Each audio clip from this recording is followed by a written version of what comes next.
Welcome to CEO Connect, presented by CU Solutions Group. On this month's episode, we take a look at 25 tips for leading in turbulent times.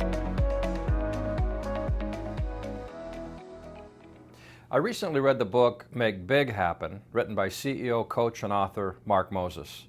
He suggested that leaders need to focus on 4 questions to achieve extraordinary business and life success. They are simply 1, what do you want? 2, what do you have to do? 3, what could get in the way? And 4, how do you hold yourself accountable? As I did a self-assessment of my own strengths and weaknesses while reading this book, I decided that my most relevant question has to do with managing the things that can get in the way of my personal and business success. I liked his simple list of 25 tips for leading in turbulent times.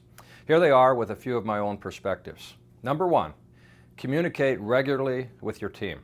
This seems rather obvious, but I have found that creating a simple communication schedule and sticking to it makes the most sense. For me, this includes annual and quarterly video reports to my boards and staff, monthly priority updates to all stakeholders, weekly written touch base emails with my direct reports, and at least monthly coaching sessions with each of them. I also try to do short 10-minute one-on-one touch base meetings with all of my employees at least twice per year. So whatever variation of that you choose to use, some kind of structured communications that is consistent goes a long way to being successful. Number 2, he says, step away to take quiet time to think. Now, I have a friend who describes the ideal vacation as, quote, sit on the porch with friends and drink beer. I teased him about that a little bit, and while that might sound humorous, the fact is too many of us fail to find simple moments for thought and reflection. As leaders, we are prone to following schedules and staying busy, but finding some time at least once a month, if not more frequently, to simply ponder questions like the 4 laid out by Mr. Moses will prove very valuable. And as the old adage goes, failure to plan may mean that you're actually planning to fail. Third tip, if you have to cut early and cut deep. I don't like the reference to cutting staff, but as much as any leader hates to make those kinds of staffing reductions during tough times, the key is to be purpose-driven and to openly communicate with the team, explaining the why behind the changes that are being made. Trust is always built through honest and transparent communications, especially when staff reductions are unfortunately necessary. Fourth tip, stay close to your key relationships. Now, for leaders, it pays to make a list of key relationships and then program time for working on them. For me, these include my board officers and full board members, my direct reports, my staff, key credit union leaders, political leaders, strategic partners, and of course, my close friends and family. Too often we fail to organize the list to see where relationships have been neglected. It is wise counsel to become more structured in this area. Tip number 5, understand that cash is not cash until it is cash. Well, as credit unions experience liquidity challenges, and for businesses that invest in credit union services, how we invest and manage cash flow is critically important. Every organization is different, but understanding smart cash and investment management is obviously of crucial importance. Tip number 6, trim the fat, examine all of your expenses one by one. Well, my career started as an internal auditor with a large savings and loan, with a degree in finance and an MBA. And while at times I've had the luxury of not worrying about operating expense detail, I have taken pride in working with my team to regularly scrutinize spending in good times as well as in bad. And in times of profitability, it's actually much easier to make smart spending decisions, even if they aren't critically needed at that particular time. Tip number 7, incentivize your team to do more with less. Nobody likes to hear that. We need you to do more with less.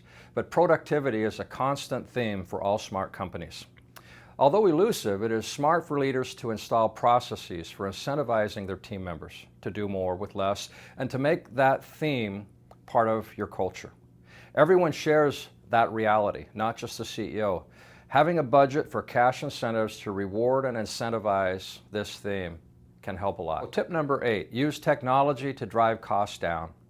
At leadership forums that I attend, I hear more and more credit union leaders talking about cost-saving ideas for automating back-office operations. With technology driving efficiencies in all industries, it should be a high priority for all leaders to make their organizations as efficient as possible with technology. Number 9, negotiate better pricing. Be like a Walmart. Related to technology-driven efficiencies is the need for negotiating fees on investment advisory services, outside audit fees, insurance coverages, software subscriptions, utilities, and other recurring costs. The list goes on and on. Having a good CFO and finance team driven by a mandate and support from the CEO can pay good dividends. Again, having some cash incentives to reward those best practices is also important. Tip number 10, measure everything. Well, credit unions, like all businesses, are very analytical, maybe more so than other companies credit unions are. And finding smart ways to measure what's happening in the operation is always a high priority for credit union leaders. It seems that there is a software product for managing analytics for just about everything.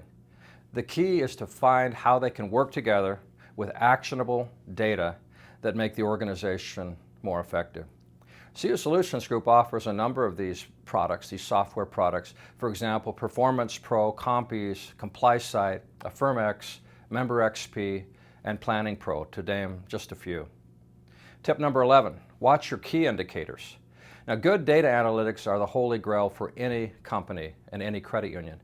But starting with those that matter most is an exercise that is truly important. Obviously, CAMEL ratings and sub-ratings are a starting point.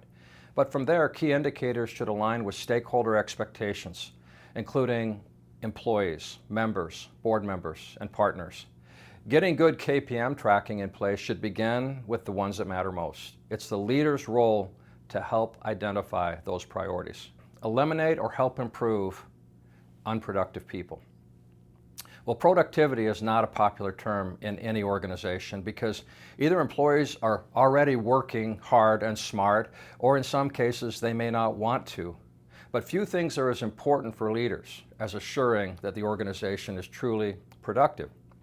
Best practices here should include a good performance management system, like CUSG's Performance Pro product.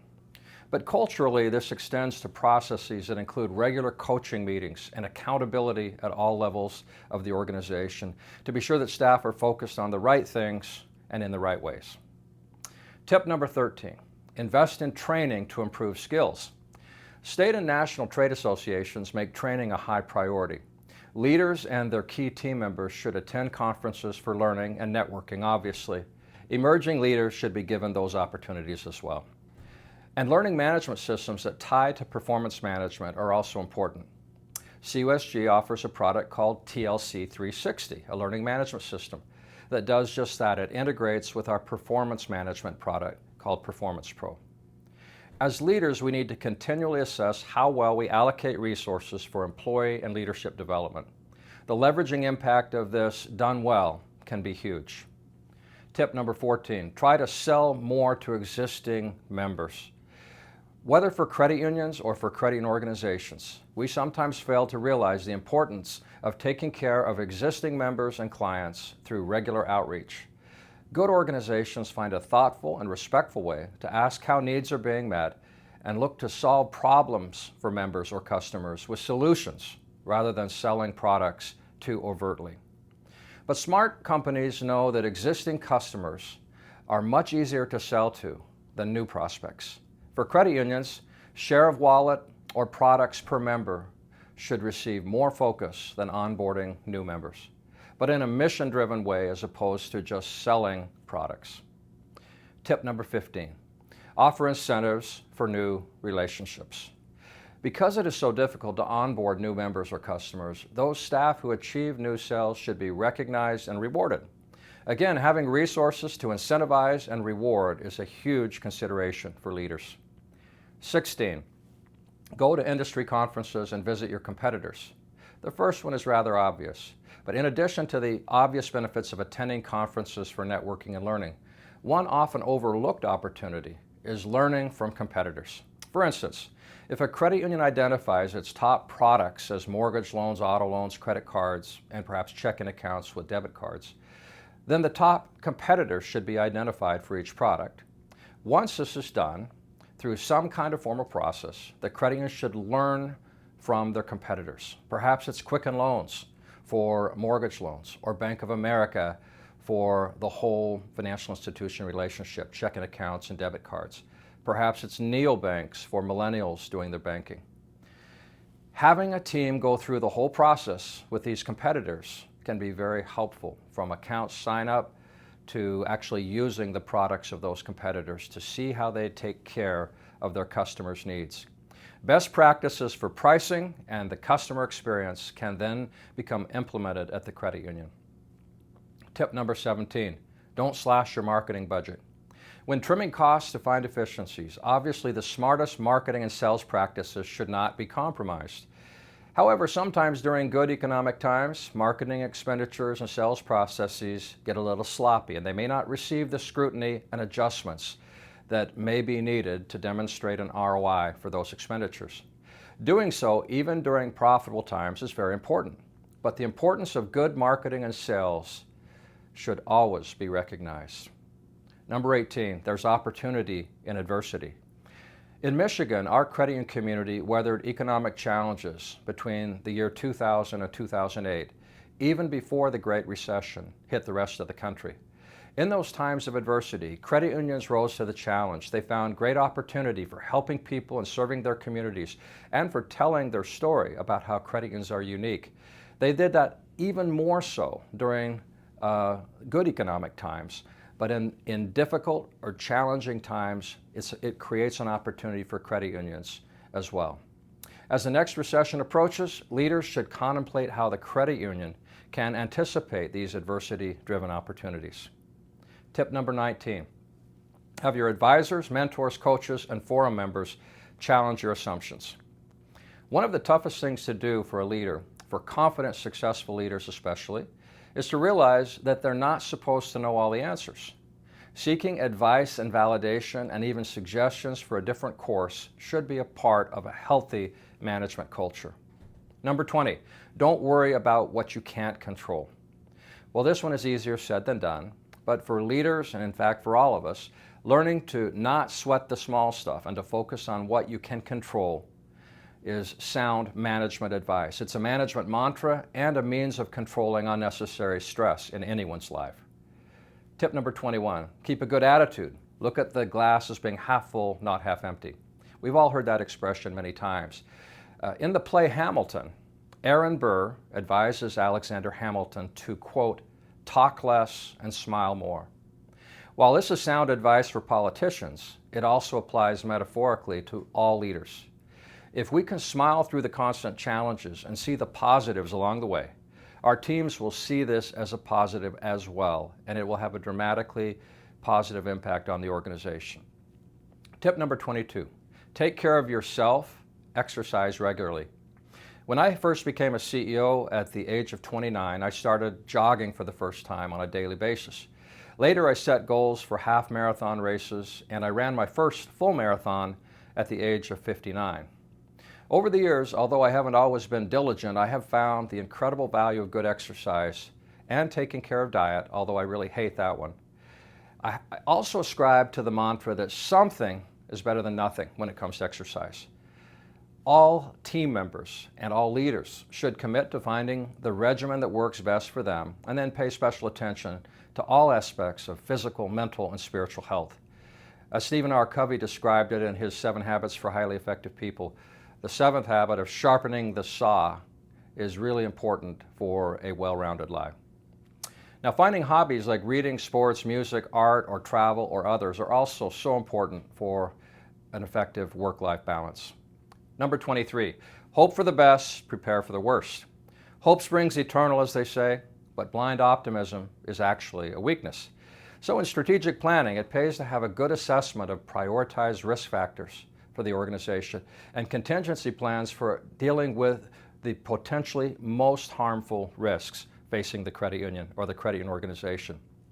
Number 24, don't panic, stay steady at the wheel. In our personal lives and in business, crises, large and small, will eventually occur, and sometimes more frequently than we would like them to. How we deal with them is a test of personal leadership. The first thing that we should do when faced with bad news is take a deep breath and stay calm. This is easier said than done, but steady leadership in the face of a crisis is very, very good advice. And finally, number 25, make it fun. Culture is always important. Well, we made it to the end of another list. Lists are valuable, but when all is said and done, when good leaders enjoy what they do and try to have some fun at work, team members respond.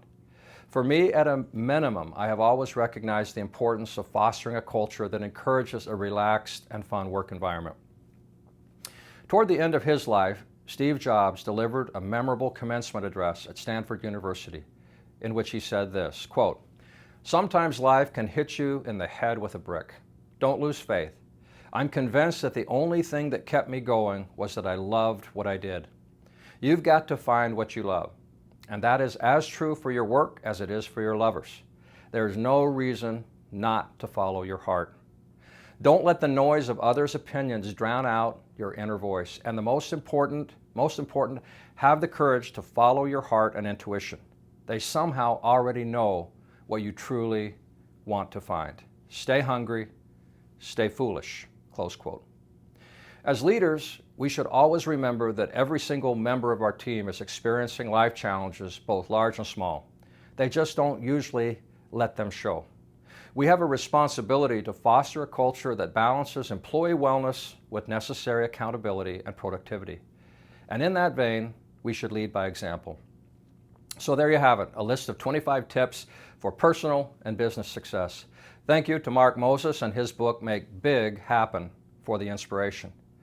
Regardless of your position or how long you've been working at it, good luck reinventing yourself as a leader to get the most out of yourself and with your team.